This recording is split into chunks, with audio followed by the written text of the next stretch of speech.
నీళ్ళు కావాలి అంటే లోపల ఒక 200 ఫీట్ 300 ఫీట్ పోవాలి. సో దానికి మనకి వాటర్ సంరక్షణ చాలా చాలా ఇంపార్టెంట్. దానికి మనము ఈ రోజుకి వరల్డ్ వాటర్ డే సెలబ్రేషన్ పెట్టాము తిర్యానీలో. ఈ ఏరియాకి మనము వెట్లాండ్ కింద పెట్టాము ఎన్టీఆర్ సాగర్ ప్రాజెక్ట్కి. దానికి మనకి ఎక్కువ లాభం, మనకి శాంక్షన్ అయిన తర్వాత మనకి ఎక్కువ లాభం అవుతుంది.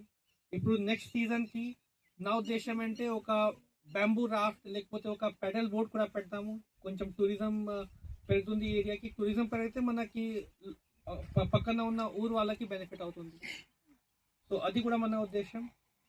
సో ఈ సంరక్షణకి మనకి ముఖ్యంగా పిల్లలకి, మన ఉన్న సర్పంచెస్కి అందరికీ మనకి సపోర్ట్ కావాలి.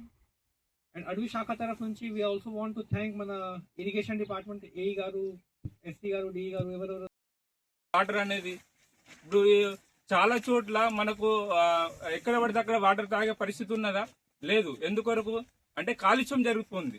అంటే ప్లాస్టిక్ వల్ల కావచ్చు, ఇతర వ్యర్థ పదార్థాలు, ఇండస్ట్రీస్ వల్ల, అభివృద్ధి పేరిట వచ్చిన ఇండస్ట్రీస్ వల్ల అది కలుషితం కావడం వల్ల మనకు మంచినీరు అనేది దొరకట్లేదు.